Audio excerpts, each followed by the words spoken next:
Hi, Acton. Hi, George. Happy belated 2024. Oh, thank you. Welcome to the new year. It's almost February. We're getting a slow start. We are. We're trying. We're busy. Yeah, we're recovering from the holidays. And we're going to write a book this year. We are. See, if we announce it on the show, that means we have to do it. We have to do it. We are in the process. We worked on our introduction, and we got an outline. We sort of know where we're going. We sort of know where we're going. Yeah. Well, what are we talking about today, George? We're going to do some fiction.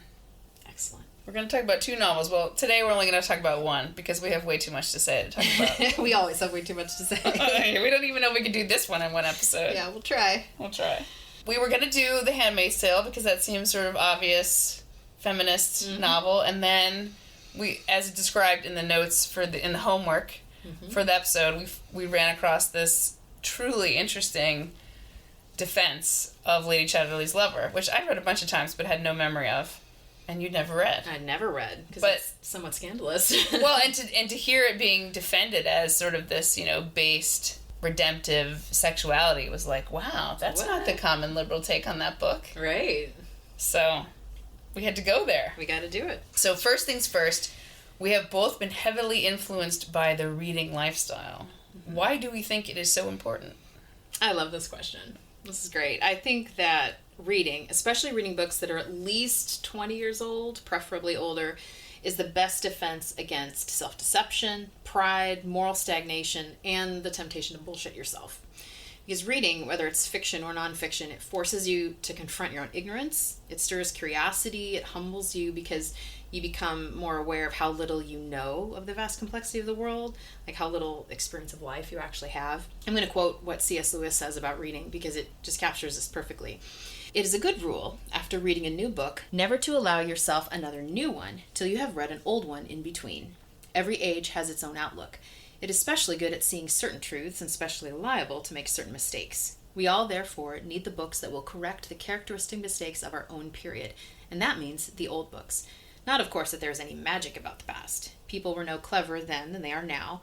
They made as many mistakes as we, but not the same mistakes. 2 heads are better than 1, not because either is infallible, but because they are unlikely to go wrong in the same direction. So, to read a book is really to be in conversation with another person. And because reading is really a dialogue and not a monologue, I write in the margins, always. And that conversation can be transformative if you open yourself up to being changed. So you can read certain books just to confirm your biases, or you can read books that challenge and change you. And in some ways, it's easier to have your priors challenged by a book than by conversation with another person right in front of you, live. Like, you can set the book down and come back to it later. You can argue in the margins without hurting the author's feelings. You can be shocked or deeply moved in the privacy of your own living room or bedroom. But you can still learn to open up to this other person and to their ideas or their story. And sometimes when I read, I try on someone else's ideas for size, and sometimes I might think an author is deeply flawed or even completely wrong, but my dad taught me to articulate an opponent's views to their own satisfaction first before critiquing them. And to do that, you have to get deep into their head and empathize. And there's nothing like reading a book to facilitate that. So I read for wisdom, I read for meaning, and I can only finish a book if I sense that my soul needs it somehow, whether to eat it and metabolize it and make it part of me, or whether to be able to shred it with integrity. So I read with appetite. At 16, I thought I'd give an example or two of some of the early books that really grabbed me. At 16, I pulled Tessa the D'Urbervilles off my father's bookshelf, and I just devoured it. Like, I would read it before calculus class in school. I was pulling it out between classes. That's much better. And that novel, it shocked me. It broke my heart. Like, all of the male injustice against this innocent young woman. And then I took Lord of the Flies off my father's shelf, and I was confronted with the root of evil in the human heart in a way I'd never encountered it before. And I had this vivid memory of sitting on the edge of my bed, reading the last few chapters with my heart racing in terror, like not knowing, is Ralph going to be killed? What's going to happen? Really captured me. And then I picked up Anna Karenina when I was 17. I got partway into it and I realized that it was about a woman having an affair, and my conscience began to trouble me because I was afraid that Tolstoy would paint Anna in a totally sympathetic light and make her actions look worthy of imitation, like a woman freeing herself from societal constraints and living her best life. And because I thought that's what was going to happen, I didn't want Tolstoy to make me question the value of marital fidelity. Like, that was an untouchable thing for me. So it's like, ooh. So I put the book down, and I read it later as an adult, and, Tolstoy's actually, no surprise, he's very nuanced and brilliant, and he shows the moral and the psychological and the social costs of Anna's affair, and he paints her as worthy of compassion and pity, since, spoiler alert, she jumps in front of a train, but she's not worthy of imitation. But I didn't know that at 17, though I did know enough to be aware of how a book can shape your moral intuitions. And I think that's right. Like, I think I was right to take note of what my conscience was saying to me. The book will always be there. The book will wait. That's right. And it did. And I came back to it. When I came back to it when I was ready, right? When I was capable of coping with it. Especially with fiction, like, you can give your heart over to an author and they can nudge you in different directions. Like, a good writer can shift your Overton window, so that something you initially categorize as unthinkable becomes radical, or radical becomes acceptable, or acceptable becomes sensible, or sensible becomes a good idea, or a good idea becomes mandatory, or the new normal, right? And that nudging, it can go in the opposite direction too. It can push you from viewing something as normal or good into viewing it as unacceptable or even unthinkable, right? It doesn't do it all at once, but if it just nudges you over a little bit, then you're a little more susceptible next time to be nudged over a little further, right? Like, it can happen over the course of your life. So reading is definitely a moral enterprise. So I tend to read books that are recommended to me by people and sources I trust. Right now, moments ago, you gave me a stack of 3 things to bring home to read, and I trust Writing you a as book a source. is reading lots of books. That's right. That's right. So right now, I'm reading A Secular Age, which I got from you, The Master and His Emissary, and both of those are philosophy and history combined. I'm reading Paradise Lost, along with my brother. That's an old book. I'm reading Dune, which is science fiction, reading that out loud to my kids. I'm reading Flannery O'Connor's Prayer Journal, Ivan Illich's Gender, again, for the 3rd time, because you can never get enough. A couple of books of Catholic theology, and the memoirs of an English country vet called All Creatures Great and Small, which is so delightful. And of course, Lady Chatterley's Lover, which is the most sexually explicit book I've ever read, but there's a first time for everything. So how about you? How about your reading life? That is really a wonderful point about how reading books from different periods encourages humility about our sense of progress and the supposed superiority of the present. Like, maybe, like, social media could be thought, like, the algorithm really is just, like, confirming all your biases. Yeah. It's like a little bias confirmation machine. Yeah. So it makes me wonder how much of this progressive conviction that the past is just one homogenous bastion of oppressive sexism and racism has contributed to a de-emphasis on reading the literature of the past. I wasn't bothered by the sort of casual anti-Semitism, which is, just pops up in, like, places in Lady Chatterley's Lover. Like, you should be able to just sort of take something as a piece and know that it's not morally perfect any more than you are. Yeah, exactly. Right. I mean, like you would a person. Yeah. You can... Like you would a person, I guess. So I remember thinking that in school, like, because I read a lot for school. I mean, I went through this whole period in graduate school where I didn't really read at all outside of graduate school because really I was, like, experiencing moral injury and I didn't know that was what's happening. Oh. So I went through the whole, like, blank space in my sort of reading, and then I, like, rediscovered reading for pleasure after I exited grad school. You said moral injury? Yeah, because I was just, like, trapped by... I mean, I really just kind of knew that a lot of stuff we were supposed to take seriously in grad school was just... My gut instinct just told me it was bullshit. And I didn't know how to be in grad school and have that happen. And eventually when I left, that was easy. It was like, oh, I don't do that anymore. Oh, wow. So, but in school, like, as a younger kid, like, before college, I remember thinking that various books assigned could be boring or irrelevant, but I was never, ever taught, and I never, picked up any sensation that the present was inherently superior to the past. Like, there was never a sense that you could just discard it because it was, because we were better. There was never that. It was still, there was just a automatic assumed interest in that great things had been written, and it made you greater to read them. It's wonderful. And so I think that that's an essential part of self-formation, to realize that, in fact, if you are anything, what you are is indebted to the past. Yes. Because entire lifetimes have come and gone before you even thought a thought or learned to read a letter on a page. Absolutely. It's very... The perspective that a reverence for the past, or even just a curiosity for the past, inspires is formational and important. So when you talk about how it is often easier to be challenged by a book than a person, it really makes me think that one of the reasons I valued reading as a child and a young adult was because of the privacy. The imagination is a private space. And I think that children really benefit from the opportunity that reading provides to try on ideas, to have experiences totally on their own. That's so true. I really enjoyed reading. I enjoyed that quiet privacy. And I had friends that enjoyed it too. And often I would have a friend over and we would read together. Like we'd be reading different books in the same room. Oh. And we could just do that for hours. Yeah, and everyone's happy. We would go to the library, check out all these books, and come back and just read them. Oh, that's great. Yeah.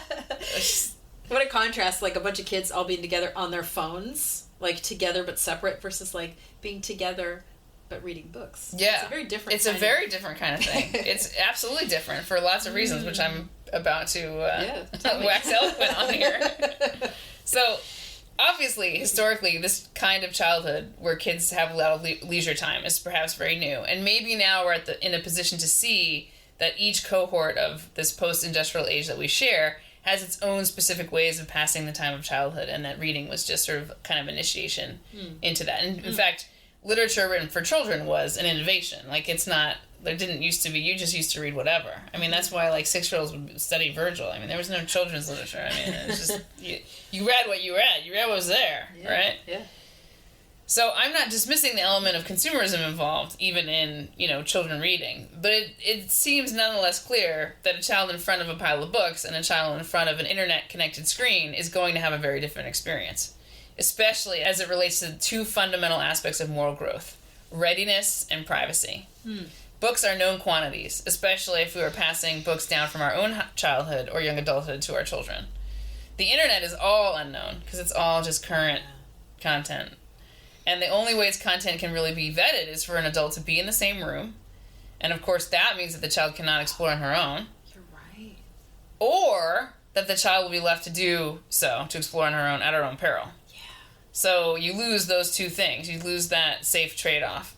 And it's worth mentioning that so many parents are now destroying the privacy of their own children by making their children the subject of internet content. You're right. So the entire orientation of a generation is shifting away from narrative or story, which is stuff you get from novels, even bad literature. I mean, I read a lot of junk. I read a lot of, Nancy Drew and, things, way below my reading level. Sure. I read a lot of... But it was still narrative. It was still... Yeah. It still had a lot in common with literature in the sense of... because it came from the same river. So we got an entire generation moving away from narrative or story with its built-in focus on moral exposure, challenge, formation, toward this very vague notion of content that actually has no meaning outside of how consumed it is. That's literally the meaning of it, right? And then being consumed becomes the motivation. There was this recent survey. They interviewed people in Gen Z and some corresponding adults who are not in Gen Z. So Gen Z is people born between 97 and 2012. And 60% of the respondents in Gen Z said they would take the job of social media influencer over their current gig. And I mean, and social media influencer is just like the word content. It means nothing other than the sharing of what. What yourself? Well, they imagine that influencer, that's real to them because that it is. I mean, I guess it is real in the sense that people do it. People make they're consuming. Your most frequent thought becomes your most present reality. So that's real to them because they see it all the time. Yeah. They see these people getting watched, and people do make money at it. But I mean, producing content for people to consume. But it's what is the content? It's plug in whatever you want. Well, I mean that's why it's such an interesting question, because it forces you to confront the question of what does spending your attention in front of a book do to you versus spending your attention in front of a screen do to you. I don't even think we have the language. We're only now developing the ability to ask these questions because only now are we seeing what these harms are, because it's so funny too, because even the whole literacy discussion about reading levels and how defunct most public schools are about teaching children how to read, which is another whole sad subject.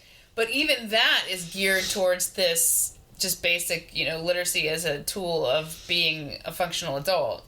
It's not geared towards the reason you learn to read is so that you can spend time with books and transform your moral character. Yeah. We don't even know what we've lost because we're not really ready to confront what this change means away from towards this content internet substance, as I will say later. Wow. So finally, I want to make a point about, since this book is about sex, a lot of it, and was, well, it's not real. I mean, it is about sex, but it's about the significance of sex. But because it was such a focus of, its obscenity trial and all that, I want to make a specific point about sexual awakening when it comes to reading. And I feel like because of the privacy that reading offers, because parents can choose, and because parents can choose to restrict or not certain books. This sounds like our parents were not big book censorers. No, mine weren't. So because a child is going to be limited by her own reading comprehension or her experience, these are some built-in safeguards when it comes to letting children explore content, even sexual content, in novels. Right. And I guess... And this is one way I can sort of be like, I'm a liberal, because I actually think that's real. It's generally, this kind of exploration is really healthy. Yeah. I feel like kids need to experience that gap between themselves and adulthood. Mm-hmm. And reading a few racy scenes in a vampire novel, for me it was Anne Rice's, it wasn't Interview with the Vampire, I didn't read that series, but The Mummy. Oh. That was the book. Oh, really? Yeah. And I mean, it's just basically It's a book written for adult entertainment with some soft porny stuff in it. It's fine. It's just, So reading a few racy scenes in a vampire novel or historical romance, it seems to me like a great way to experience that, to place yourself in the continuum of do I understand this? Am I ready for this? What does this mean? What do I feel? Yeah. You can have all those feelings, and it's in the privacy of your own brain. Yes. It's clearly much better than the situation we have now. Where, preteens are commonly exposed to the kind of violent pornography you and I have never, ever seen. Right. And never will see. And now, there's actually statistics now that are demonstrating that one of the growing areas of sex crime is child-on-child abuse. No. Yeah, because of this exposure to porn. Oh. Yeah, under sick. 16s or under 18s abusing other children because of these images. I've seen this. Yeah. Yeah. Oh, God. Absolutely, startlingly. We're at the point where I think adults are beginning to realize that the internet is not a place or a medium. It's a substance. Because it's a substance in the way that it affects your brain. It affects your behavior. It changes your attention. It changes your moral formation. Yeah. And it's a substance that's just not safe for children. Yeah. Arguably, it's not great for adults either. And I'm in a long-term battle, basically, to wrestle my attention back from it. I have... quit using my phone in the morning. Wow, the whole morning. I will check to see if I have, texts. Because for me, communicating with people is a approved use of the phone. Yeah. But I will not read, I will not scroll in the morning. No YouTube, no Substack, none of that. That's great. So, in bed, you can either get out of bed, stay in bed and sleep, or read a book, grab a book. Yes. Those are the options. But the phone is not an option anymore. Right. You don't wake up and be like, let me look. Right. Scrolling. Right. Right. And I think even just distinguishing between reading versus scrolling, or communicating with someone versus scrolling. Scrolling is, the new fake reading that we all do on our phone. It doesn't count. And even reading on a Kindle, I think they've demonstrated, you tend to recall less than you do if you read the book in physical paper. I'm not surprised. I'm not surprised, but I'm sort of devastated because if you're going on a long trip, a Kindle is so much more convenient. Yeah, that's true. I really just want to quit my phone. In an ideal world, I would only use my phone to communicate with other people. It would just be a phone. It would just be a phone. Which is ironically... ironically, and it's so funny, this is a trend. This is totally a trend. Every person who creates something, a tool for the internet, thinks it's going to be used for the opposite of what it comes to be used as. Because Mark Zuckerberg, the whole, we're going to connect the world. Facebook doesn't connect the world. Give me a break. Right? And Steve Jobs, when he did the first iPhone launch, he still believed when he released the iPhone that the main use of the iPhone would be the phone. He didn't see that. You know what I mean? We can't anticipate this because we can't anticipate the effect these have on our brains. And so at least, though, adults who are old enough to have grown up without the internet, we have something to fall back on. My struggle against my phone is because I know what my attention used to be before it was there. I know I have a state of mind that I can compare. And so I can't bear to think what my inner life would have been had I grown up scrolling instead of reading. And that's what these kids are doing. Kids are growing up scrolling. I mean, what that means is there's a whole self that they will never know of themselves.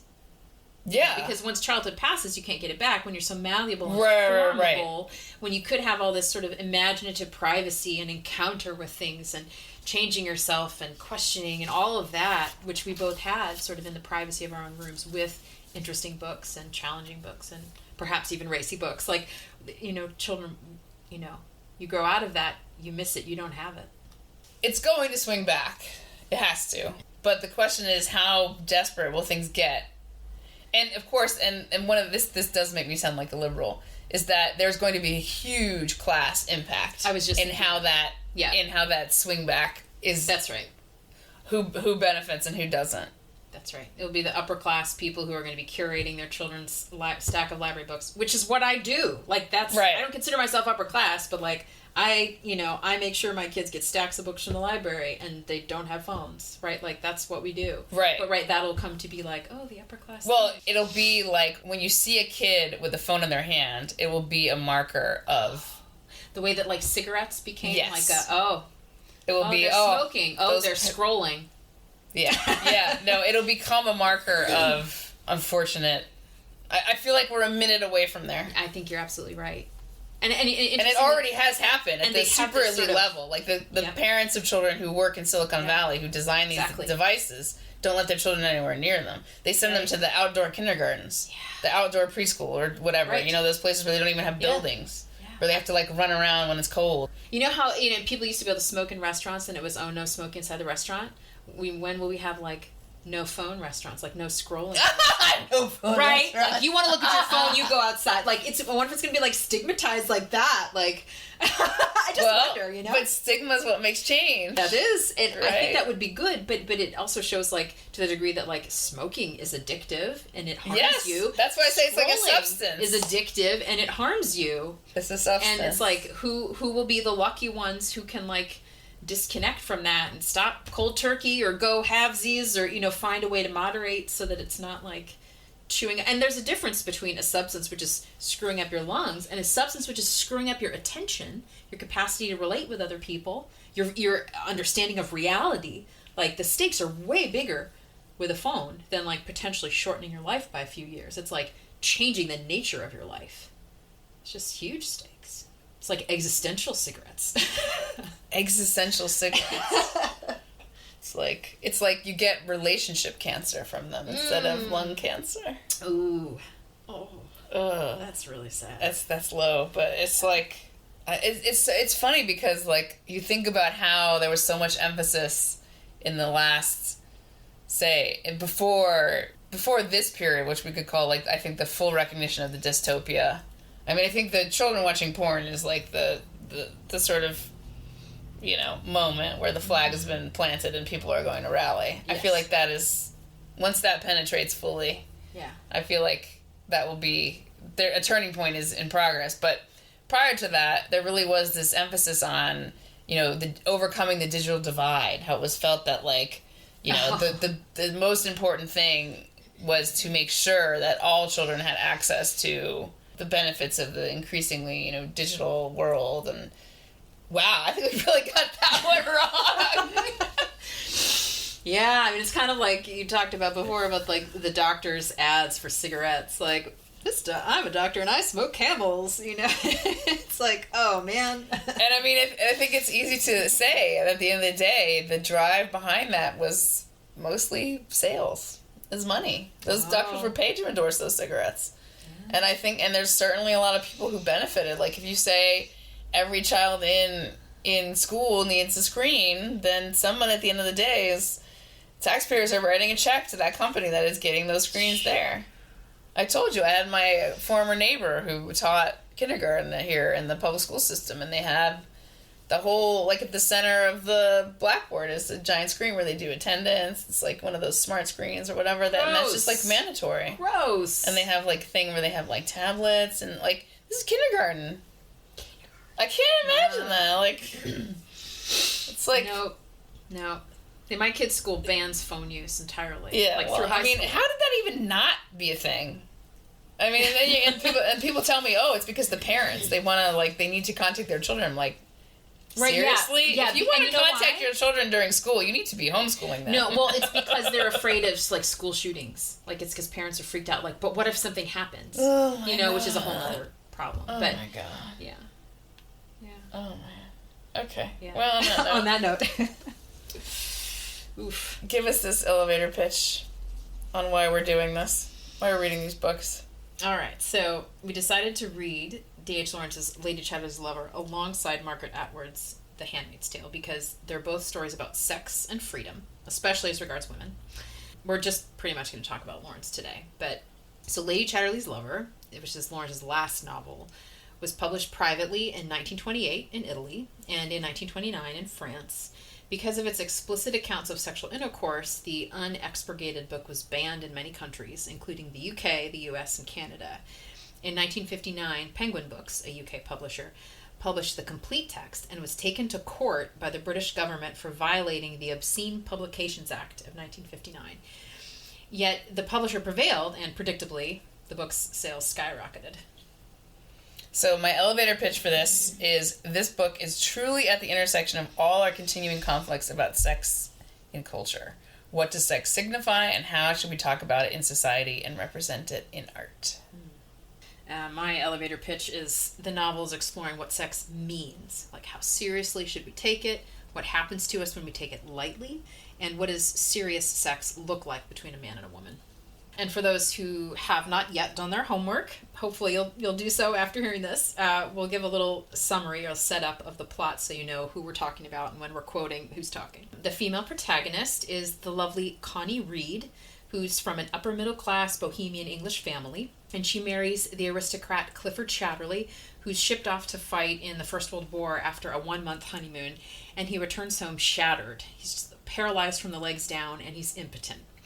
And Clifford turns to the life of the mind since his body is broken, and he ends up becoming a successful writer. And so their mansion is always full of these chatty intellectuals, and will include some of their conversations in the quotes. And Clifford also becomes obsessed with the coal mine on his land and the mechanics of it. So there's this whole kind of industrial era emphasis in the story. But there's a lot of distance between Connie and Clifford physically and emotionally. And she becomes weary of the endless words. She's frightened by the grotesque nature of the mining town that's near them and the way that it has dehumanized the people in the countryside. And she's living this really lonely life, pretty meaningless. And at one point, Clifford suggests to her that she should just go have a brief affair and get pregnant by another man so they can raise the child as their own. He says to her, well, we ought to be able to arrange this sex thing as we arrange going to the dentist, which just shows how utterly disconnected he is from her. But Connie does begin to feel how much she would like to have a child and how much she wants to be loved and touched. And at one point, she's kind of looking at herself naked in the mirror and, kind of self-examining. And she describes her body as going meaningless through neglect and denial. And she feels like she's going old at 27.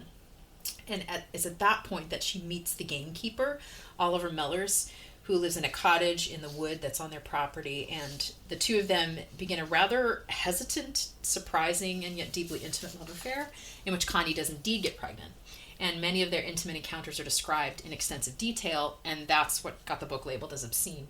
Even though Lawrence always insisted his book was not pornographic. He wrote, "Anybody who calls my novel a dirty sexual novel is a liar, and it'll infuriate mean people, but it will surely soothe decent ones." And I'll wrap up the summary here by quoting from the novel's introduction. This is a novel in which everything is symbolic, in which every bush burns, which is a reference to God's presence to Moses in the burning bush, and which in itself finally forms one great symbol, so that one can easily remember it as one remembers a picture. In the background of this picture, black machinery looms cruelly against a darkening sky. In the foreground, hemmed in and yet separate, stands a green wood. In the wood, two naked human beings dance. Okay, women, sex, and freedom. So this is from pretty much the beginning of the book. Yep. Introducing Connie and her upbringing and her milieu. For, of course, being a girl, one's whole dignity and meaning in life consisted in the achievement of an absolute, a perfect, a pure, and noble freedom. What else did a girl's life mean? To shake off the old and sordid connections and subjections. And however one might sentimentalize it, this sex business was one of the most ancient, sordid connections and subjections. Poets who glorified it were mostly men. Women had always known there was something better, something higher, and now they knew it more definitively than ever. The beautiful, pure freedom of a woman was infinitely more wonderful than any sexual love. The only unfortunate thing was that men lagged so far behind women in the matter. They insisted on the sex thing like dogs.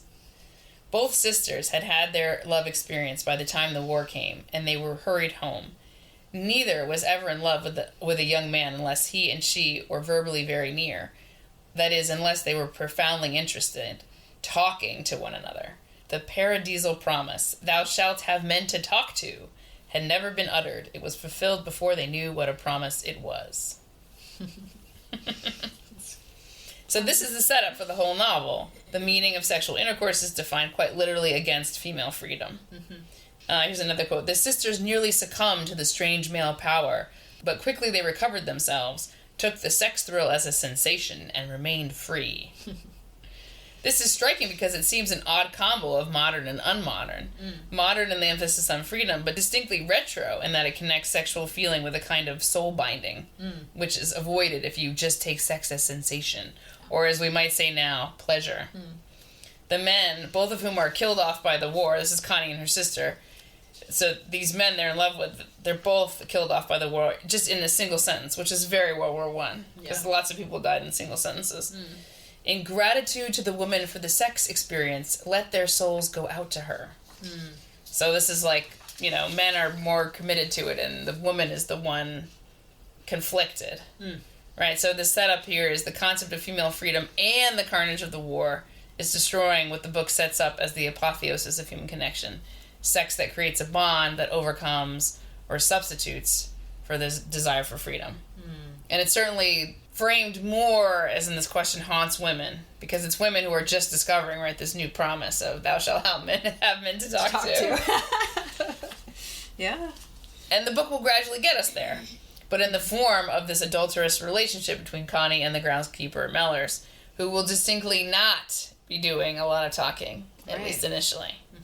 So the events of the novel are in direct challenge to what we still recognize nearly a century later, the values of individual freedom. Right. Yeah, prior to reading the book, when all I knew about it was that it featured an affair between an aristocratic woman and a gamekeeper, I assumed that the story would be framed such that the woman was pure or puritanical in some way, like repressed or sexless, and that the affair would be like her first real experience of pleasure. But that is not at all the book's premise. So I was just surprised right out from the gate. Like, as you read it, it shows Connie and her sister having casual sex with men as a way of, like, throwing them a bone, like keeping the baby happy with a little treat. And far from being prim about it, and I mean, to be prim means you're taking sex seriously because you're seriously afraid of it.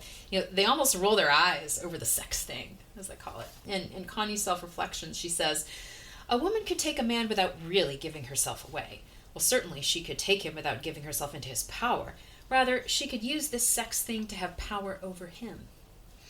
So Lawrence is starting this story with a woman who intentionally holds her heart and soul back from the man she's sleeping with as a way of maintaining power over him, of keeping herself for herself and not forming a true bond.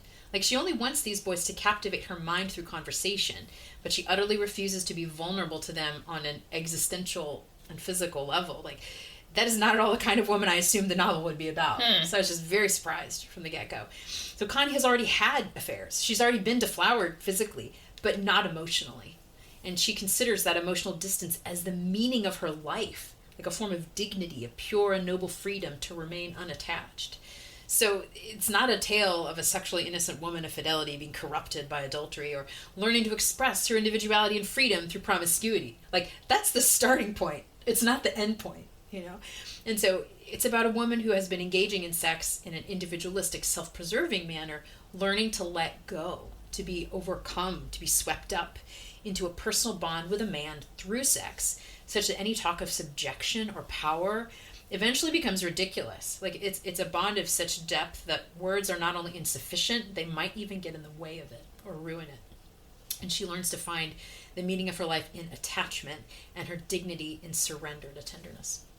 So what I love about this presentation is that it really destroys the banal, politicized, culture war discussion about sex, and in particular female pleasure, that we mistake for genuine inquiry. And that's partly reflected in, like, your assumptions about what... Yeah. Or even with Anna Karenina, that whole idea that the two poles are approving of deviance or reaffirming purity only. And so see how, like, real art is much more complicated than that. Yeah. It's much more nuanced, because people are much more nuanced.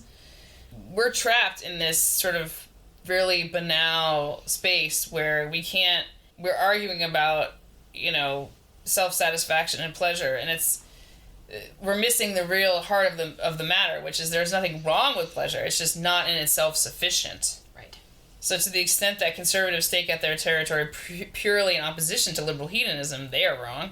Similarly, to the extent that liberals stake out pleasure as the purpose of sex, and thus pleasure as a justification for freedom, they too are wrong. Yeah. So there's no doubt that the way this novel portrays sex is in many ways romanticized and idealized. And really, one of the things that sticks out to me, and this is probably because it was written by a man, and I don't think he would have known the answers to these questions. There is very little explanation, for example, as to why Connie can have all this sex and never get pregnant. Yeah, I wondered that too. Indeed, she doesn't even seem to worry about it. And that seemed odd to me. I didn't. I mean, that just seems fake. I mean, maybe that's an area where, like, that doesn't, the romanticization of early 20th century birth control just doesn't capture Lawrence's imagination on some level. It's like it needed to be this way for the sake of the story he was telling, but it didn't ring true to life. That she could have all these affairs, not worry about pregnant, and not worry about getting pregnant, and not get pregnant. Right. So, but the value of the portrayal isn't in its historical accuracy. Right. I feel still persuaded to take the idealization seriously, because I think that Lawrence is correct about what is at stake. Yeah. How we think about sex, how we have sex, how we make babies is not just a technical issue, but it's really an essential measure of our cultural values. Absolutely. Although I have to say, though, that I think Connie in the beginning of the novel actually likes her life with Clifford. She gets a lot of... She does. She gets a lot of value out of being his caretaker. She's happy at the beginning, amazingly. Yeah. And it's very maternal, right? It's like she's got the separation between her sort of sexual life, to the extent that we could call it that, with these various affairs she has, and her maternal life, in the sense that she has to take care of. I mean, because Clifford is so physically disabled, she tends to him like the way one would tend to a child. Right. Like all that intimate care that she has to give him, and completely desexualized. That's right. So it is very... Yeah. And she finds that fulfilling for a while. She does. But then eventually a nurse comes to replace her. And that's way after, though. That's when she's... That's when... she already started having an affair by then? Mm-hmm. Okay. That's when she, like, loses interest in that, because she's reoriented her priorities. Mm-hmm.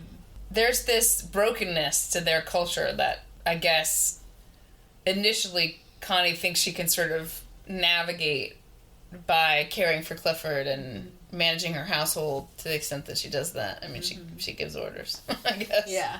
Yeah, she has a degree of fulfillment, and she's happy for a while, and she helps him to stimulate his conversation and thinking so that he can write his books, and she feels useful to him in that way, and that brings value to her life for a while. But then at some point, sort of the gloss wears off, and she's recognizing, is this it? She kind of comes to is this all? Well, and the whole thing is in the context of, the war killed the man she was in love with as a younger woman. Yeah. I mean, so many people are dead. Clifford himself is kind of half dead. I mean, he's suffered a severe physical injury. This idea that you could, like, retreat into your body, into your physical self, nothing about the culture is favoring that. Right. And so maybe that's where all of this negativity, because over and over there's all these conversations about this sort of complete loss of interest and faith in corporal existence. Right. Yeah, I think you're right. Probably the war had an immense amount to do with that. I hadn't thought of it. But with so many people dying, so many young people dying. Yeah, right? No, it wiped out a whole generation of young men. The vulnerability of the body would be like, oh my gosh. I mean, think of all the women who couldn't marry because of the First World War. That was a real thing. All right, so speaking of conversations about the body, big fertility is not as new as you think. So we're going to plunk ourselves in this conversation at the Chatterley's mansion. Olive was reading a book about the future when babies would be bred in bottles and women would be immunized. Jolly good thing, too, she said. Then a woman can live her own life. Strangeways wanted children, and she didn't. How'd you like to be immunized? Winterslow asked her with an ugly smile. I hope I am, naturally, she said. Anyhow, the future's going to have more sense, and a woman needn't be dragged down by her functions. Perhaps she'll float off into space altogether, said Dukes. I do think sufficient civilization ought to eliminate a lot of the physical disabilities, said Clifford. All the love business, for example, might just as well go. I supposed it would if we could breed babies in bottles. No, cried Olive. That might leave all the more room for fun. So long as you can forget your body, you are happy, said Lady Brennerly. And the moment you begin to be aware of your body, you are wretched. So if civilization is any good, it has to help us forget our bodies, and then time passes happily without our knowing it. Yeah. Holy cow, right? A little too on the nose for modernity. Right? Like, it's so modern. Yeah. I mean, so this scene is just a short portion of a longer conversation, which is just one of many like this in the novel, where you have smart people engaging in light banter over grave matters. And I think part of what Lawrence is critiquing through Connie's perspective, since she's usually the observer rather than the participant in these conversations, is not just the content of what the intellectuals are saying, it's the way they talk about it. I think he's critiquing their flippancy, and he's showing that being clever, being funny, even being brilliant is not the same thing as being wise. You know, there's this proverb that says, even a fool, when he keeps silent, is considered wise. When he closes his lips, he's considered prudent. And I thought of that, during this scene and all the other scenes where Connie is silently present, watching the intelligentsia enjoy their own breezy cleverness in this kind of masturbatory way. And she isn't necessarily wiser than they are yet, but she's beginning to recognize that they are fools, that they're somehow avoiding reality rather than making contact with it or conforming themselves to it. And they do that by playing with words. And I think the particular form of reality avoidance these people are engaging in is an orientation towards the future in which technologies which haven't been invented yet will solve ancient human problems, particularly around love, sex, and pregnancy. So the savior they name is civilization, but what they really mean is technology, right? Like babies bred in bottles, an anti-fertility vaccine. When I use and hear the word civilization, I'm thinking of two things, usually religion and culture, which, to quote our favorite internet talking head, John Vervaeke, are psychotechnologies. They're thought patterns and behavioral practices that bring wisdom and communal flourishing. So psychotechnology is a way of changing yourself and your relationship to the world. It's a way of cultivating the art of being human and of being human in community, rather than brute force changing the world or the body to suit your desires. Techne is the Greek word for art or skill. It's like practical knowledge. So psychotechne is practical knowledge of the soul. But the people having this conversation are not interested in that. They're looking to some imagined future where techne will be used to help them forget their own bodies, which is the opposite of self-knowledge. Instead of cultivating relational wisdom now, they're entrusting their happiness and freedom to future inventions. When Lady Brennerly says, if civilization is any good, it will help us to forget our bodies. I think that's a suicidal definition of civilization. Like, if a people en masse forgets their bodies, they will probably cease to exist within a few generations, because the reproductive, self-sustaining family, like the source of love and the source of apprenticeship and being a person, is a necessarily embodied thing. Like, the life of the family is all about touch and tenderness and nurture and protection of the body. The family is about the cultivation of home. So to forget the body is to perpetrate domicide, to kill the home. And I don't really want to contemplate what a civilization of relationally homeless individuals who are bred in bottles would look like, but whatever it would be, it wouldn't be good. So if it's true that the moment you begin to be aware of your body, you are wretched, then instead of using technology to forget your body or change your body, you should use some form of psychotechnology to experience at-one-ment or peace with your body. Do the psychological work, change your mode of interpretation, don't run away. I fundamentally disagree with this body escapism. I feel like it's all a specter of the war and just the changing, the beginning, the awakening to the fact that man is capable of destroying, poisoning the landscape around him at scale. That there's that wonderful scene where they go to the part of the wood where Clifford's father, like, cut it all down so it could be wood in the trenches. That's right. That's such an image because I know a lot about World War One, but like I never thought of the symbol of the destruction of World War One as the forest, as the missing forest where they got that wood. That's right. Like I never thought about that. Yeah. It's such a great image, such a great visual image for the destructiveness of the war. Yes. Because it's destroying of the earth. I mean, obviously we know how many millions of people were killed and under what conditions they fought, all horrid, but to see it also as a mark on the landscape, the way that you see a mine, like a war can scar the landscape because you're using resources not to like create houses which is equally potentially at risk of, losing an equilibrium, but you cut down all those trees so you could then use them to cut down all those men.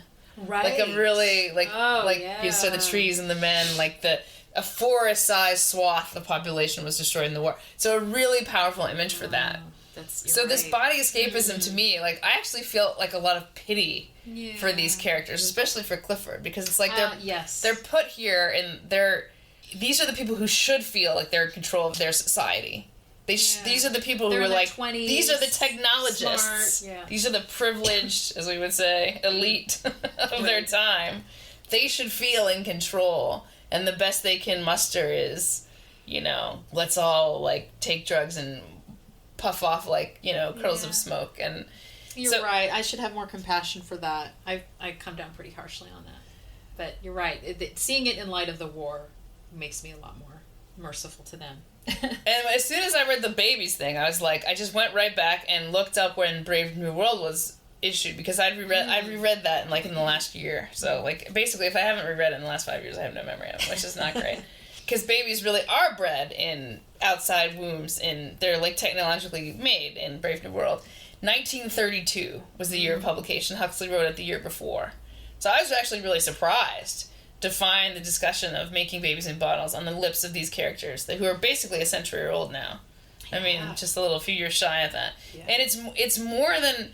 it's so weird because they don't have the technology. It's a total pipe dream for them. Yeah. The first so-called test tube baby, which we probably should call a petri dish baby, right? Because I don't think they did it in a tube. Anyway, the so-called test tube baby the first one was born in 1978.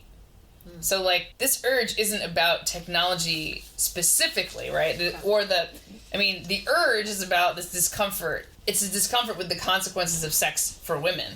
And what that implies for the society, because obviously, like, it's the women who get pregnant, but that act implies a whole series of other things that involve men too, right? And that use of the word immunize, right?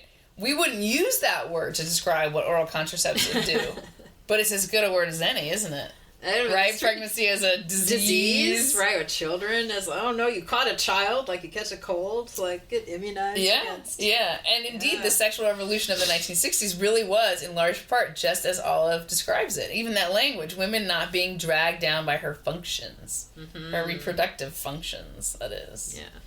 So, they're running from this thing. I don't really know why they're running from it. Are they running for it because if you don't run from it, the only results is that, like, you have all these kids and then somebody just mows them down in a giant war? Is it just the fear of loss? Is it the fear of we can produce all these humans, we can invest all these things in it, and all we get in the end is mass death? I mean, that sounds like... I mean, maybe they don't articulate it. They don't articulate it, but there's sort of like almost an intentional shallowness. Like, I'm not going to let my heart get involved. Like, it's a self-protectiveness. Yeah, no, it seems very which seems sick. like a trauma response. Yeah, it seems very driven by. Yeah, and I mean these are pretty young people. Mm-hmm. They're young. They're obviously more mature than a given probably person of the same age would be in our culture, but it's their generation that all these victims have come from. Yeah. So they're the survivors. Exactly. And so part of it could be like a huge background of survivor's guilt. Yeah. In a way. Yeah. Interesting. So, and just as soon as that relief is contemplated, there's this kind of collapses of meaning, right? The body goes from just being fun to being the source of wretchedness. And like those two wouldn't go together if these people weren't suffering from something. Yes. And then the answer to that wretchedness can only be answered by a restoration of the significance of the body. And so, like, this is where the novel is going to go, because that's what the story between Connie and Mellors is. Yes. For both of them, right? So Tommy Duke says later in the conversation, there may even come a civilization of genuine men and women instead of a little lot of clever jacks, all at the intelligence age of 7. It would be even more amazing than men of smoke or babies in bottles. Oh, when people begin to talk about real women, I give up, said Olive. Certainly nothing but the spirit in us is worth having, said Winterslow. Spirit, said Jack, drinking his whiskey and soda. Think so? Give me the resurrection of the body, said Dukes. But it'll come in time when we've shoved the cerebral stone away a bit, the money and the rest. Then we'll get a democracy of touch instead of a democracy of pocket. So that's obviously, couldn't be like, how nice that I've read the New Testament more recently, right? Because that's clearly moving the stone away from the tomb and showing that Jesus has been resurrected. I mean, it couldn't get more obvious than that, right? Yeah. And this is a very not religious book. I mean, there's really no mention of, the religious context of England at the time. Like, none. It is, like, almost noticeably devoid of that. But it's using scriptural symbolism. Using scriptural symbol, like all the flames. Oh, yeah, exactly. Yeah. So, a democracy of touch. So now Connie's journey has a name, even if she doesn't really know what that means, right? She's beginning to tire of the talk. Yeah. The novel is going in this very sort of hopeful direction where this resurrection is the resurrection of a belief that it is good to use sex to have children. And, like, not just good for the world, because they don't even really... They're still sort of on the fence about that. But good for themselves to believe that this is their purpose. That's right. It's hopeful. Right. And so as the liberal here, I gotta say, I have a lot of sympathy for the reading that Connie's trajectory in this novel is ultimately very traditional. It's like reinforcing this, the destiny of women to have children, and that feminism is about challenging that narrative. Mm-hmm. But I'm not sure anymore that feminism really did women a favor when it told them that the choices were their functions or their freedom, children or career. Mm-hmm. Because I think we now have the evidence that once this so-called choice takes firm root in society, the society begins to commit suicide. Yes. There is no historical example of a society recovering once birth rates fall below replacement. In many places in the world, most Western countries are already there. Yes. I mean, America is barely hovering. And it's really only because our immigrants have more children on average than we do. I think we have a higher religiosity than some of the other in general, places. Yes, that's also helpful. But that's just like delaying our downfall. It's not going to prevent it. Right. So this fatalism about the world being unsuitable and already overcrowded, it's already here 100 years ago, basically, in this novel. Mellors himself says, "It seems to me a wrong and bitter thing to do to bring a child into this world." And later... and not have many children because the world is overcrowded. He's saying that after the war just decimated all these people. I know. So that's obviously not about numbers, right? Right. So we're alive in this long wake of this old urge, the urge to, as I think Lawrence would put it, to choose money over touch. Yeah. To fear our own future. And not without reason either, but without children, there is no future for our species. I mean, I can't emphasize enough that, like, I always understood, like, the feminist freedom of not having to get married and have children. Yeah. It was just for the outliers. It was just for, like, the small portion of women that just really didn't fit. Like, I think that maybe a better way to look at it would have been in the context of, like, women who would have gone to a nunnery. Yes, exactly. You know? Right. For them to have an option other than the nunnery. Right. What important educational and aspirational leadership-oriented things can they do? Right? But I think there's a difference between opting out of the mainstream and then, or as I think our society's done, is like redefining the mainstream. Exactly. Completely. Turning the exceptional into sort of the standard or the expected.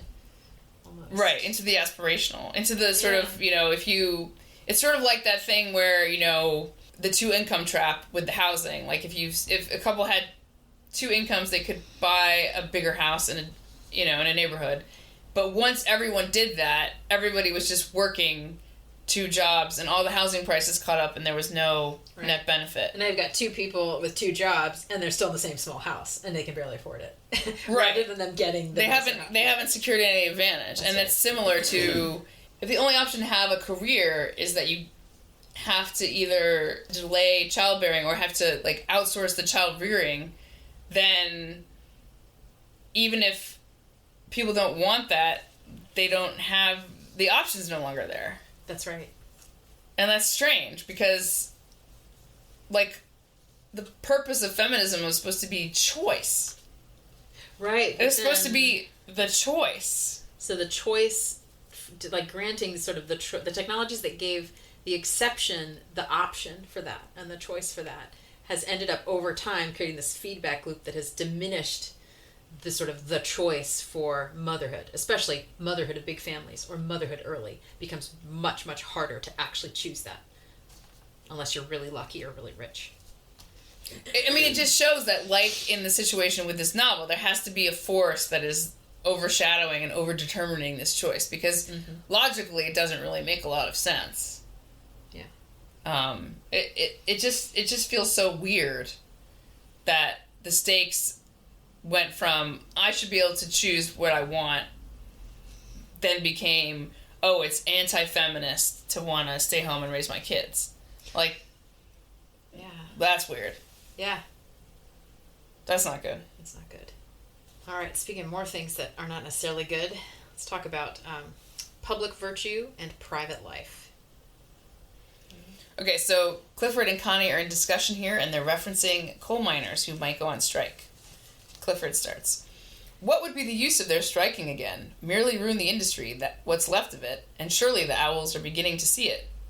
Perhaps they don't mind ruining the industry, said Connie. Ah, don't talk like a woman. The industry fills their bellies, even if it can't keep their pockets quite so flush, he said. But didn't you say the other day that you were a conservative anarchist? She asked innocently. And did you understand what I meant? He retorted. All I meant is people can be what they like and do what they like, strictly privately, so long as they keep the form of life intact and the apparatus. Connie walked on in silence a few paces. Then she said, obstinately, it sounds like you are saying an egg may go as addled as it likes, so long as it keeps its shell on whole. But addled eggs do break of themselves. I don't think people are like eggs, he said. Not even angels' eggs, my little dear evangelist. Oh, gosh, she's so patronizing. You understand what I meant. It's so direct, though. How refreshing. This quote fascinates me because it speaks to an issue I am increasingly interested in. This false notion that public order and common culture have no relation to or no dependence on private life and personal decisions. I think we're in a space now in the world where we're finding out that there isn't really, there's only public virtue. There's no such thing as like private virtue. And right. There's no such thing as public virtue and private vice in the background. Like right. They don't. No. One can't come from the other. So Connie reflects on Clifford's view when she travels without him later. In Paris, at any rate, she felt a bit of sensuality still. But what a weary, tired, worn-out sensuality. Worn out for lack of tenderness, given and taken. The efficient, sometimes charming women knew a thing or two about the sensual realities. They had that pull over their jigging English sisters. But they knew even less of tenderness. Dry, with the endless tension of will, they too were wearing out. The human world was just getting worn out. Perhaps it would turn fiercely destructive. A sort of anarchy. Clifford and his conservative anarchy. Perhaps it wouldn't be conservative much longer. Perhaps it would develop into a very radical anarchy. What I find interesting about Lawrence's conviction that what is missing is tenderness, which I think you told me was one of the working titles of the book itself, is that this theme really dissolves the way we traditionally look at the relationship between sex and social order. We have conservatives blaming the pursuit of pleasure and liberals hearkening it as the core of human rights. But Lawrence's view is that neither chastity nor hedonism is the answer. He's trying to describe and advocate for a different kind of sensuality, a different kind of relationship between men and women that reflects and reinforces a different kind of social order. And necessarily what you think and do in private determines what happens in public. There is no addling the egg on the inside and expecting it to stay intact on the outside. That's a perfect metaphor. It really is. She gives. It is great. Yeah, I love that. Yeah, an egg may go as addled as it likes, so long as it keeps its shell on whole. I mean, our culture has all kinds of phrases that capture this conservative anarchist idea of a complete separation of public and private. Don't ask, don't tell. Get a room. It's none of your business. Well, as long as it's between consenting adults, no one else is entitled to an opinion. You know? This is all that lie. I think of the way, Democrats defended Bill Clinton in 1998 over his affair with Monica Lewinsky. He was, quote unquote, guilty of certain indiscretions in his private life, but that's not impeachable, they argued.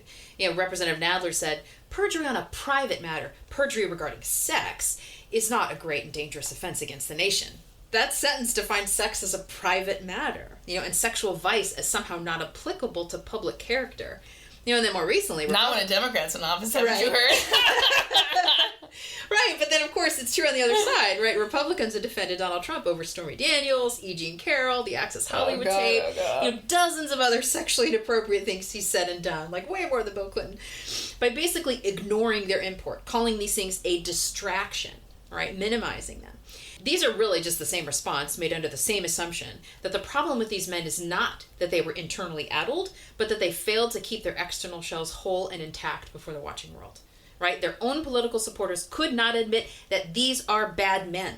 They could only admit that they were indiscreet, an embarrassment, not a moral failure. And in case you can't hear it in my voice, that's bullshit. That is a super elegant reading of that. That is so elegant. It's just exactly the same thing.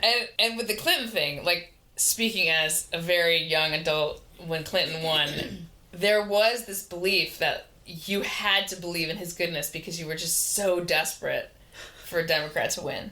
It really was that sense of blinded by your politics. I feel that with enough, now that there's been enough water under the bridge to look back as an adult, I really see that Democrats just didn't take it seriously. They were just too willing to assume that every accusation against him was just for political convenience. Oh my gosh, it's exactly what Republicans say about Trump now. Like, oh, they're just accusing him of this. He didn't really do it. It's all attack. It's not based in reality in his character.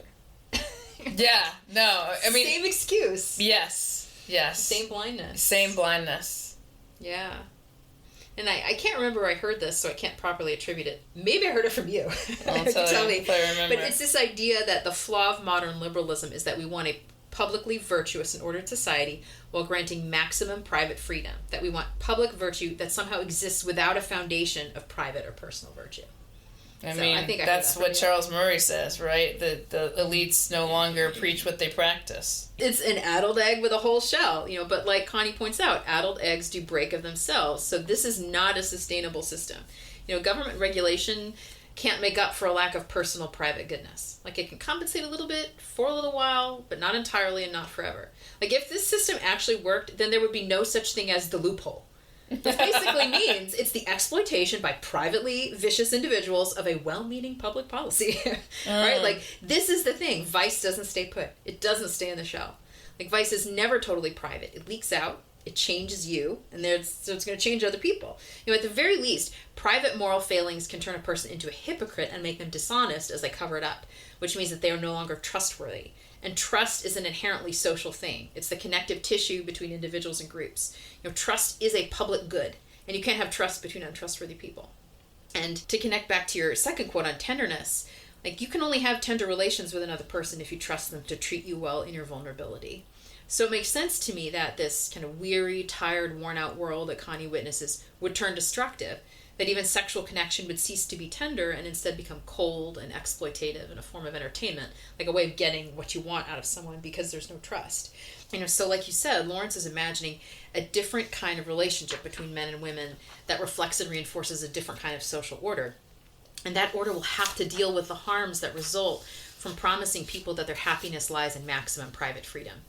Like, that kind of freedom can't be a good in and of itself. It has to be subordinated to something better, to something higher. And I think Lawrence would call that higher thing tenderness. Like, I might call it fruitful communion, or solidarity, or the ability to form lasting bonds. But I think we mean the same thing. This is really interesting because it makes me think, one of the things that I love about reading old books is that I'm just so constantly surprised at how the things they say 100 years ago, we think. Like, especially when they're in Venice. And Venice of all cities gets constantly berated for how overfull of tourists it is. And, they have these huge cruise ships now that dock there, which wasn't even really true 20 years ago. The idea that someone 100 years ago is describing, European capitals as worn out, it's like, and the world is overcrowded. It makes you realize that that is a psychological judgment. I mean, there is a definite numerical, environmental scale issue. That exists. I'm not saying that doesn't exist. But if they were perceiving the same worn out, tired, disconnected, too full, if they were perceiving that, if we were to go visit those places at that time, I think we would find them distinctly less crowded the way we think about it. Yeah. But, so it must be that what those descriptions are getting at is much more psychological than it is... That's interesting. ...numerical. Yeah. And I think if we put it together with what Lawrence is thematizing here... What it means is when you go to a place like that, it seems full and tired and worn out to you because you can't see any of the relationships. The relationships are all dissipated and abstracted and nominalized. Like, you know... And that was happening already. It was happening already. Pre-smartphones. Yeah. It was happening already. Yeah. And the forces that were driving it were the same forces that are driving it now. The Jewish worship community that I visited when I was back in California, they're actually doing a co-housing. I just found out because the rabbi's actually going to move there. Oh. They're doing this co-housing project. They're building like a special... Do you know what co-housing is? Well, you know what a kibbutz is, right? Yes. So a kibbutz is like total communal living where you basically share everything. Yeah. Co-housing was invented, I think, in Denmark. I want to say like in the 80s, maybe the 90s. I don't know. But it's this movement where you have your individual house, but your individual space might be smaller because there's more emphasis on the communal areas. Is there like a common kitchen? Like a common cafeteria? I think there are common kitchens. Common you might have your own as well, though. But you have a common kitchen, and you share meals, and there's responsibilities you share. But you're just all you're more involved. Like you make a commitment to be more involved in other people's lives, and you can, if you're smart, you plan it like sensibly, where you have like multiple generations, where you have like people with kids and people without kids, and people who are younger, people who are retired. Oh, that's what people used to be doing since forever. Yeah, that was like called the original model of the human city. Right. Yes, exactly. So it's like, that's not socialism. That was just like normal human existence until it got wrecked. Right. And I mean, most people will tell you that everybody practices communism in their own house. That's right. Communism is family life. Exactly. That's right. It's just like, you just get more and more, it's like every kind of modality of sharing has its place. Yes. And, Big C communism was the inversion of where it works. They were trying to make it work at the place where it absolutely doesn't work. That's right, because there's not enough love. Right, and exactly. I feel like that is the model that actually undoes a lot of this stuff. It's this, get involved and make a thing with somebody model. We think of raising a child as a completely individual choice, and some of that is because we live in a world where everything you do as an individual.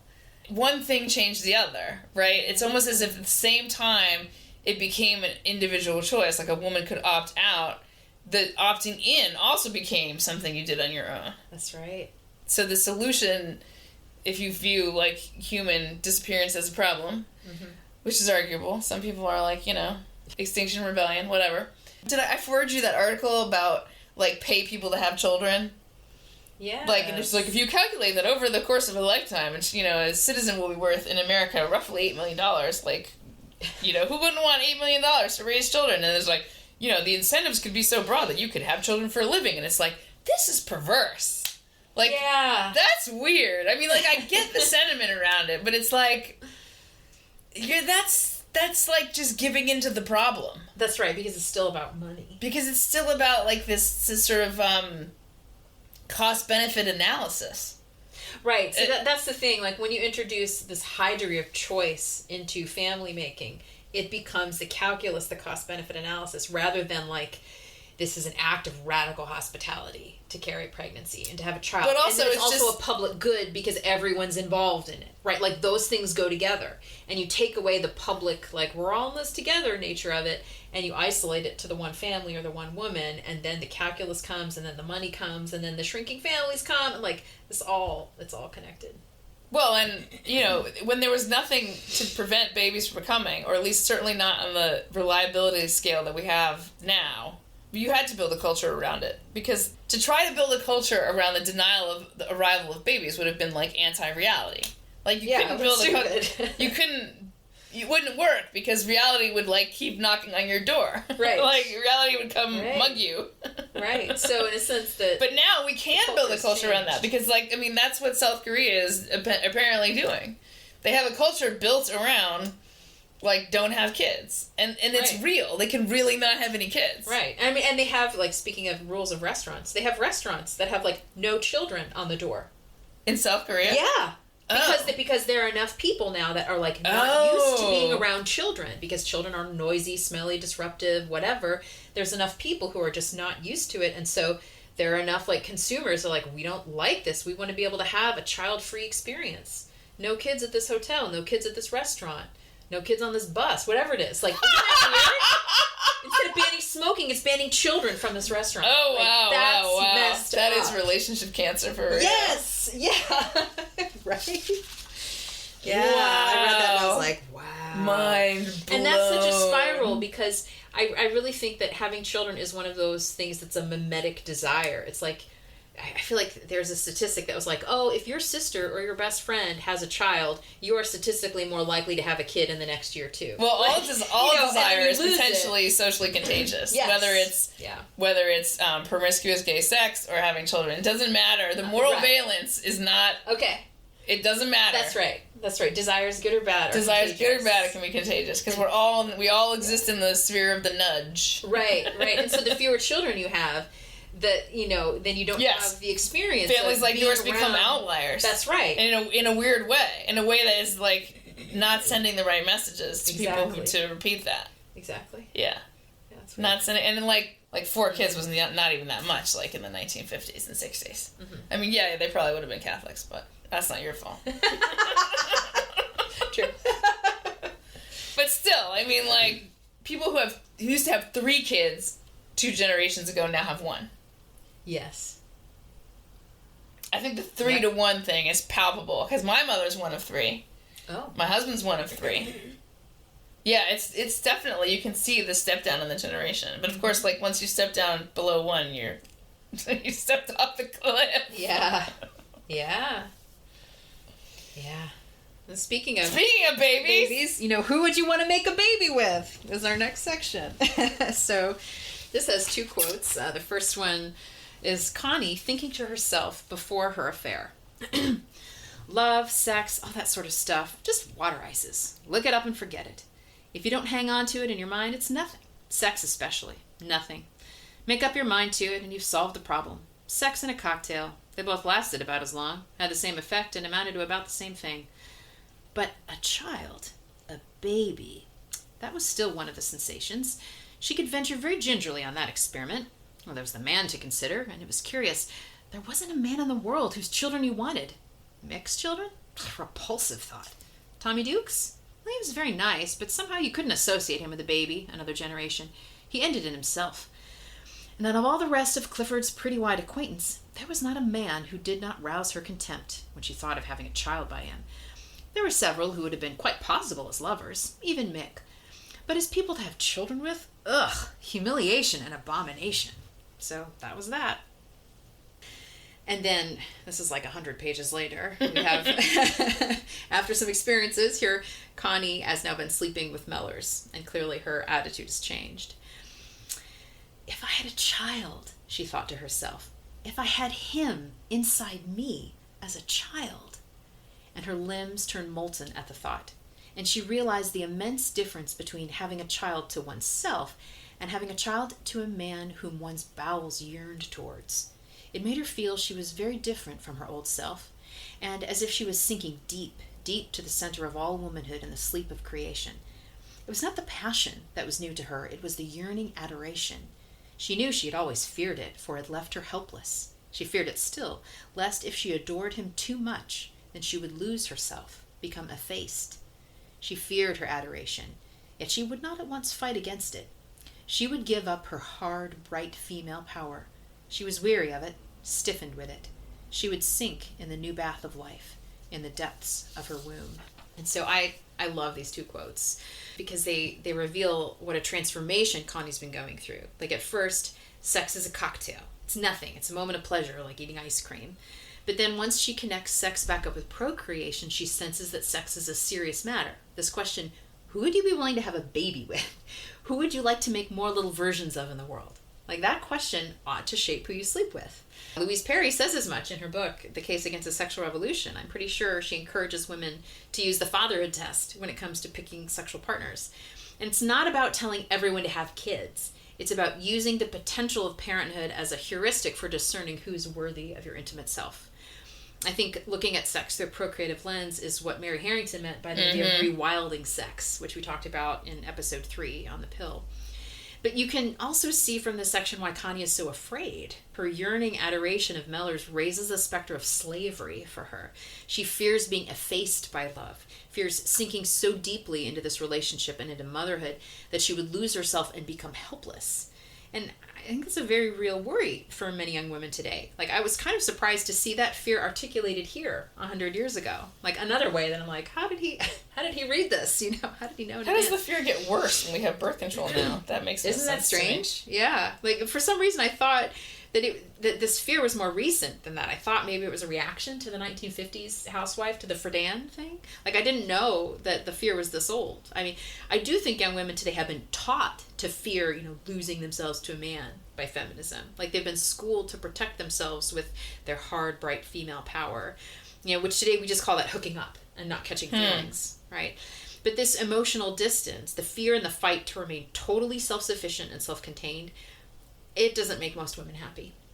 And there's this deep ambivalence in women about giving of oneself wholeheartedly to a man. Like Connie says, you become helpless. You become completely reliant on the goodness of the man you adore. And what if he's addled inside, right? What if his smooth white shell fools you, right? It reminds me of that William Carlos Williams poem, The Red Wheelbarrow. I love this poem. I wrote a version of it based on this. So much depends upon the virtue of the man whom you adore, and whether you can trust him. We're totally putting that on a show. It's a little poem. That's adorable. Yeah, that's a great poem. It is. And like, when I was in high school, I read in a teen magazine a girl's account of being raped, and she described it as this need to protect her heart because she couldn't protect her body. That's a biological mechanism. Like, not only in like contexts of sexual violence, but also just general violence. Any kind of violence. Disassociated. Yeah. And yeah, she dissociated. She had this out-of-body experience. She kind of described like hovering over herself and looking down at what was happening. Like, she was there, but she wasn't there, right? And because of that story, I had always associated the idea of distancing oneself internally from a sexual partner as a trauma response to rape. So it was strange to me to see Connie and Teen Vogue's sex advice columns, describe this inner distancing in a good light as a kind of female power. I'm like, that's not power. That's trauma. Like, that's a coping mechanism against being hurt. And so to quote Louise Perry, loveless sex is not empowering. That's just a lie that the internal distance is power. It's not true. And I also want to touch on Lawrence's language, sinking deep to the center of all womanhood and into the depths of her womb. Like, this is something that Connie had been frightened of, but once she starts to let herself go there, it's a source of incredible meaning and happiness for her.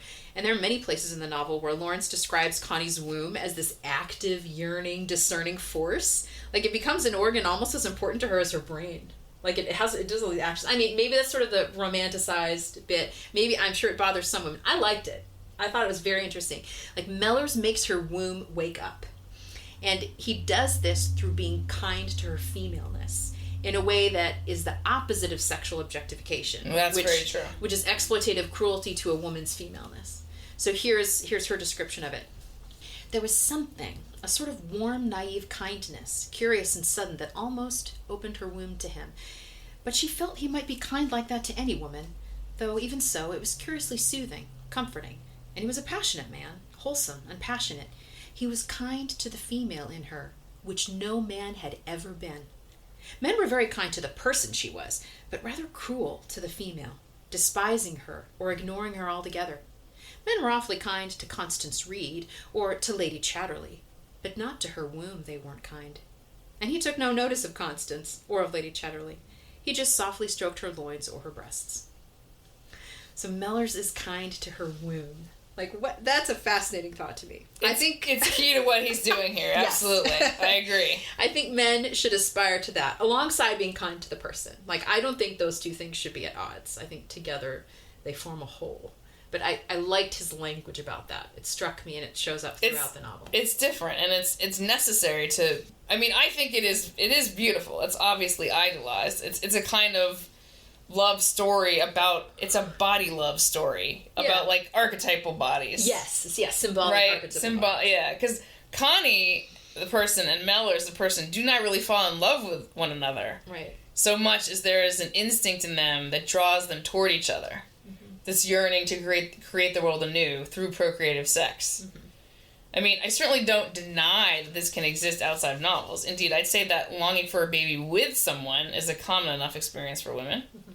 But the biggest question then becomes, how do we get to a place where women are not overwhelmed or faced by these feelings, and in a rewilded world, their responsibilities, namely children, that these feelings bring. The reason this book works so well as a novel isn't just because Lawrence is a pretty good writer, but any attempt to, like, show the sex between them would fail automatically because the things that he's writing about their bodies are very symbolic. Oh, and that's why it can't be a movie or miniseries. It's like, fail. Like, this is not about hotness. Exactly. In fact, Mellors doesn't seem to be particularly hot at all. No, he's consistently described as not very hot. Like, he's a little skinny. He's a little pale. He's kind of like just barely escaped with his life from the century of horror himself, it seems. Yeah. It's very inner, these forces that are being unleashed in these two people. And I feel like one of the ways that we get lost, we lose that, is because we're always trying to put it on a screen. We're trying to show it. Yeah. And you can't show it because it's not an aesthetic thing. That's right. It's not a hot actress and a hot actor having hot sex on the rug in the hut. That's not what it is. No, we're running naked in the rain. Or right. It I doesn't do that. It doesn't. That's why the mind's eye is the best place for this show. That's right. This is it's a great way to put it. It's like we need to recuperate not only what he's talking about, this renewing the world, but also just the modality in which that transformation takes place, which is your brain, not your screen. Yeah. Like, they're connected. Yes. And so this book is about those feelings, and it's about an attempt to make good on the responsibilities that come with them. But it's also equally a book about failure. Yeah. I mean, it's a wasteland, right? I mean, Mellors also has to get divorced, and he right. has a daughter whom Lawrence, for, like, completely inexplicable reasons to me, names Connie. That's whack. Yeah. I mean, yeah, I know that, like, there were only, like, 5 names, but still, that's whack. It's his daughter with his first wife, and, like, he describes all the bad crap they got up to. I mean, oh, yeah. So the idealism, specifically the sexual idealism of the novel, really stands out, given that, like, for the rest of it, it's all this acknowledgement of messiness, yes. this wreckage of failures all around them, in context big and small. I've already gone on about the forests, the mines. So, like, the big thing, the environment, the forests and the mines, and then the marriages and the injuries, like Clifford being, exactly. broken and paralyzed and impotent. Yeah. So, I actually think it's a testament to your literary upbringing that you like the novel so much.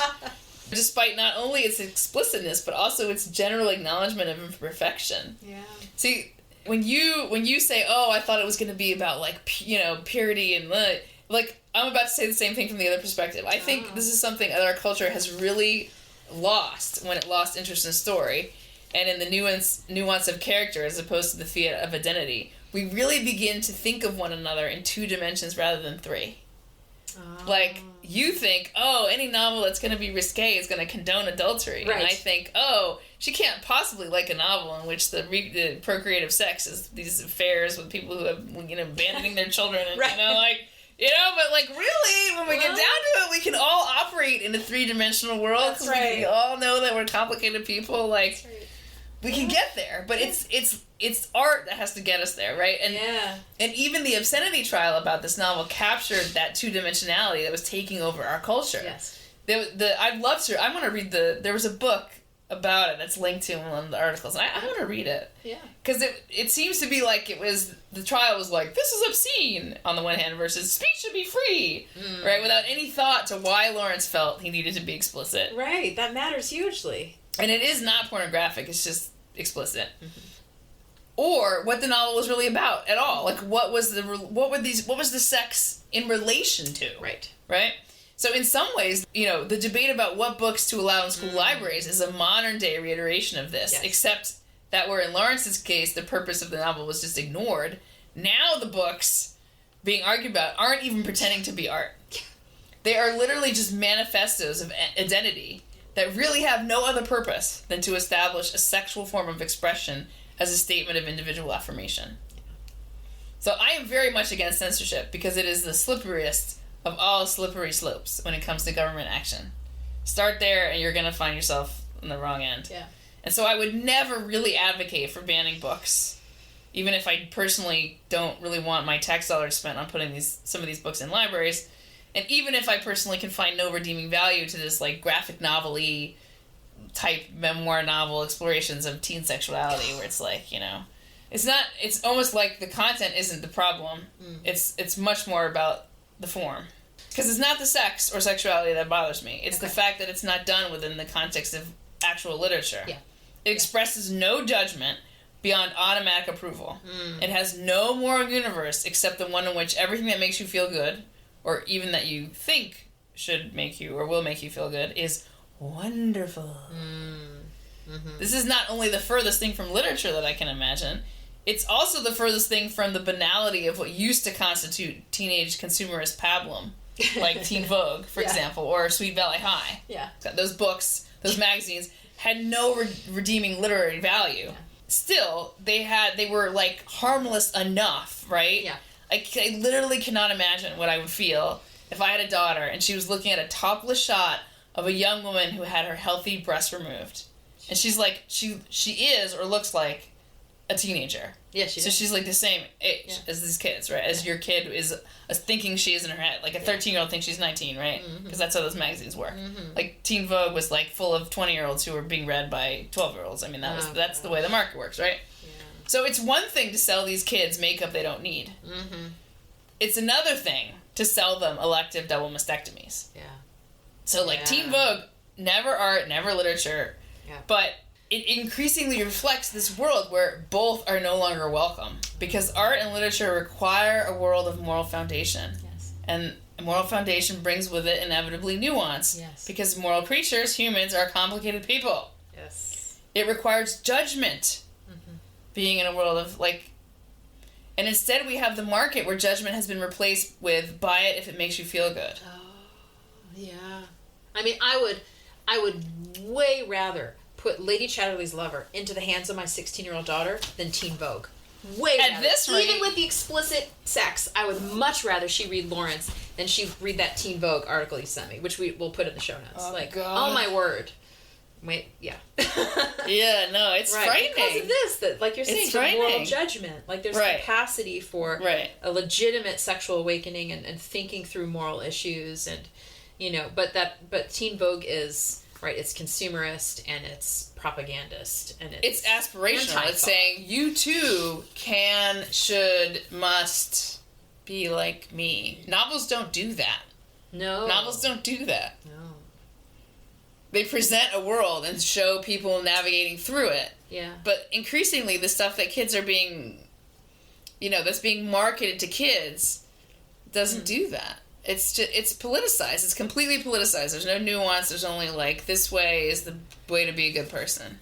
For a young woman to have that done to her body, I don't know how to frame that other than mental illness. I'm sorry.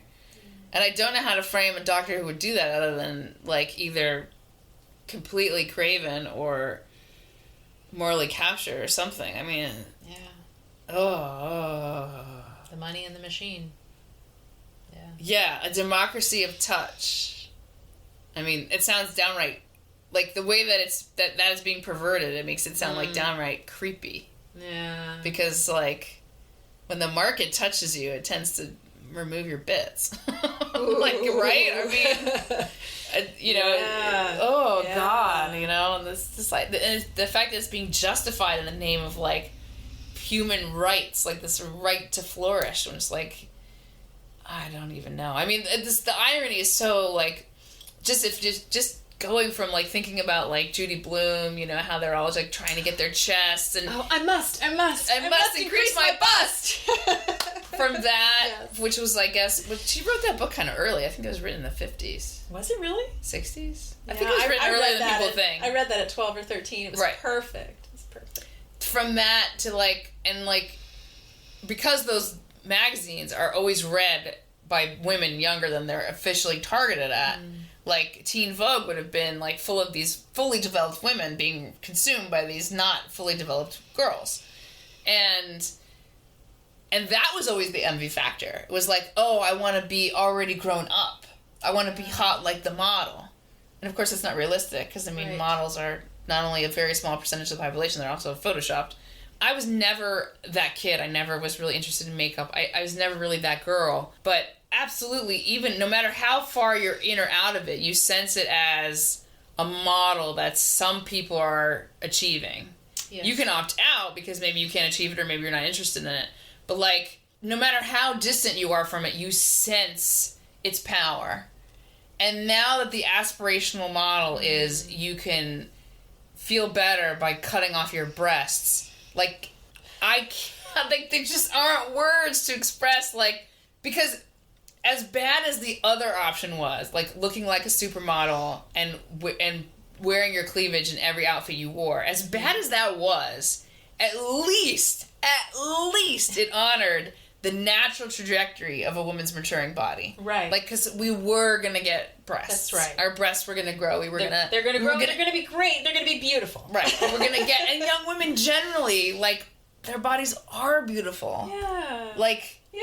They are, because they're young, and youth is wasted on the young. And, like, there is this general, at least there was this, like, shred of, you were going to grow up. Your face was going to look more mature. You were going to look less like a child and more like an adult. It was honoring at least this sort of, like, this hint of reality. That's right. And now it is basically saying, you shall aspire to destroy your natural body. Oh, it's iconoclastic. Ooh. Yeah. Ooh, is that what that word really means? I mean, to the destruction of the icon being the symbol that, you know, this a fleshy created thing that points you to a beautiful transcendent reality. So the iconoclasm is like cutting that out and rejecting the image as communicating some beautiful truth. Ooh. You know, so breasts are great. What? Breasts are great. They communicate men connection, love breasts. Nurture. Everybody should love breasts. Yeah, no. And they definitely communicate nurture. They communicate giving from your own body. They communicate abundance. You know, like, yeah, to both men and to babies. Like, they communicate all of this self-giving and delight and connection, embodied connection, bond. I mean, mother and a baby, like a nursing baby, like that is a bond. You know, I'm sure many men are bonded to their wives' breasts too. Like, it's a beautiful thing. Breasts are inherently relational. They speak to the relationality of a woman's body. So to cut them off is an iconoclastic, like, relationally destructive. No, I will not be a giver of myself. No, you know, like, I'm sure that is not consciously anywhere in women's minds. Yeah, no. Right, but again, like, speak on this sort of symbolic level. But it is, that's what's happening. But the symbolism of, like, the overwhelming, but that it's just like you can see the war as a specter and these people and these young people's, like, it's this anti-relational, I'm only me for me. Yeah. It's a trauma response. It's a trauma, it's a trauma response that the trauma isn't even, like, necessarily like a mass cataclysm like the war. The cataclysm seems to be this kind of ethos of, you know, buy my way to happiness or construct my way to happiness.